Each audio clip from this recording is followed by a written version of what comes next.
Hello, welcome to Mindful Cooking by Xavier, where I combine cooking recipes with mental health commentary. My visuals today are simple, just showing how I cook beef steaks, so I do not need to explain too much. Follow the instructions in the description for more details. Today I will not comment directly on a mental health topic, though this topic is somewhat slightly related to mental health. I will talk about supporting someone through their cancer journey. This took me a while to pen my script, for I had to recollect my memories of this difficult period.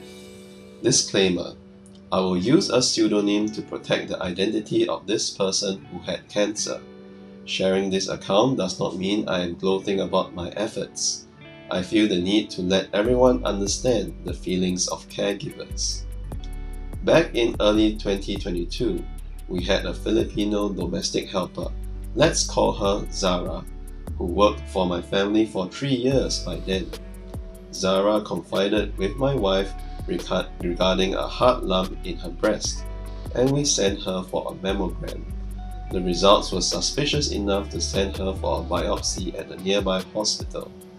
The surgeon then requested to see us, and Zara was diagnosed with stage 3 breast cancer.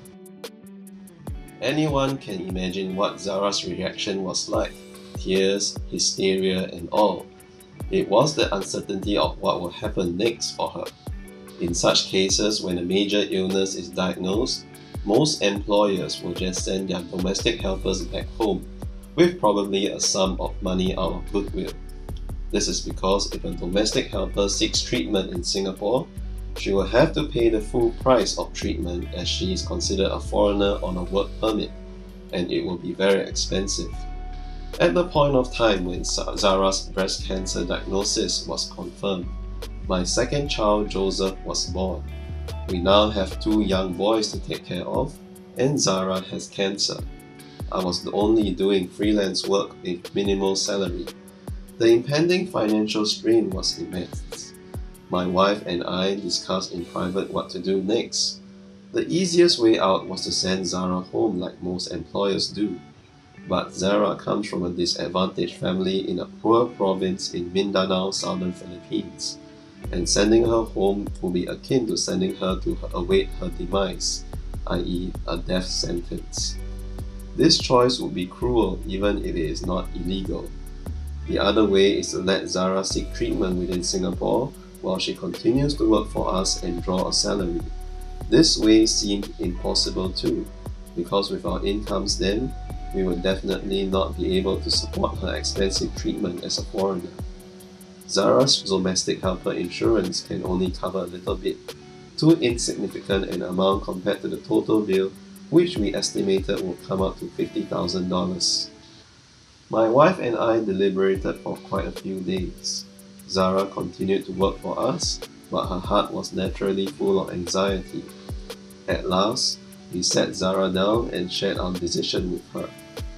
We will fund her cancer treatment here in Singapore, and Zara will continue to work for us and draw a full salary. As to how we will fund her treatment, we will raise funds through a charity organization called Ray of Hope, and we will support Zara to the very best we can.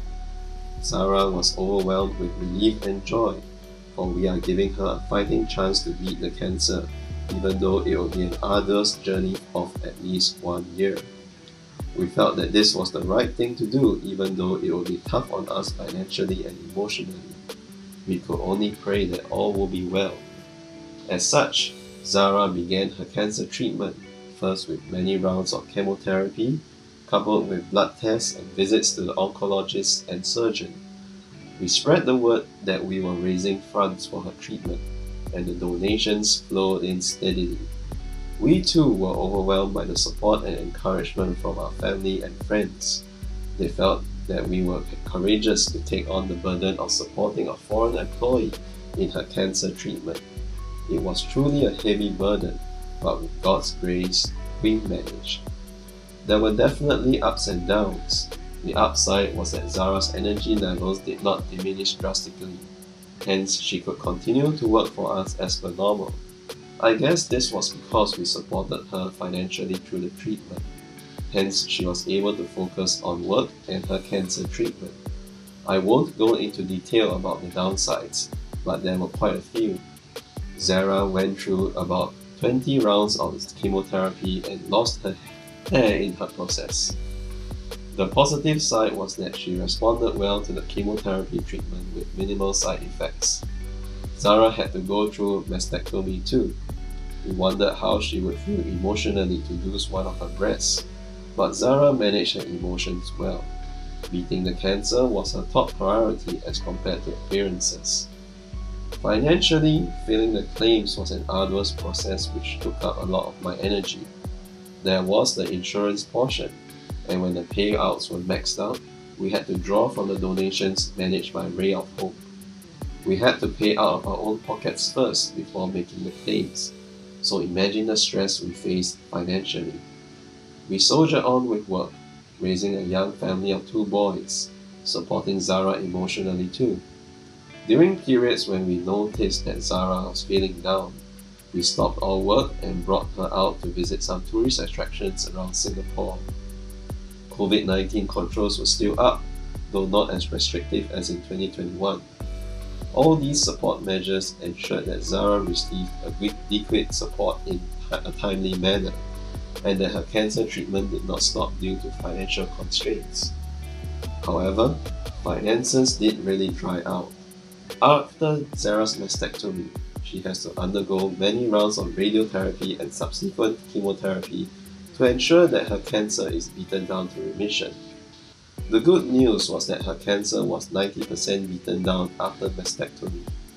For this portion of radiotherapy and chemotherapy, we calculated that the remaining donations would not be enough to see through the whole treatment. With that, we sat Zara down again and made the difficult decision to send her home to continue this portion of cancer treatment in Davao, Philippines, where it will be much cheaper. We will remit the remaining donations to a bank account in the Philippines as per the charity Ray of Hope's policies. Naturally, Zara was sad to leave us, for through this journey we have grown closer together as a family, not so much an employer-employee relationship.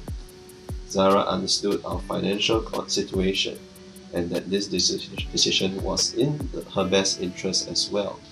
She could fully rest and focus on the second phase of her cancer treatment in the hospital in Davao, Philippines, and the remaining donations should be enough to see her through.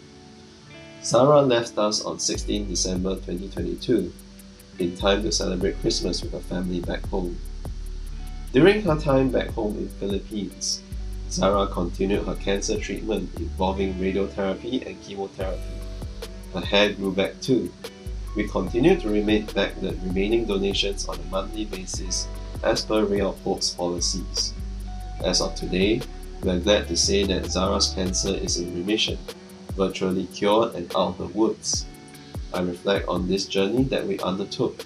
In a way, I did not have time to feel depressed, or rather, I was suppressing my feelings so that everyone would remain sane. I was working freelance for ABC Cooking Studio then, so that kept me busy too and took my mind off depressive thoughts. As I reflect, it was truly by God's grace that saw us through 2022, raising a young family, taking care of a cancer patient, soldiering on with work despite the meager salary, managing the donations for Zara's treatment, and many more. Only when Zara returned home to continue her treatment did I begin to focus on myself again.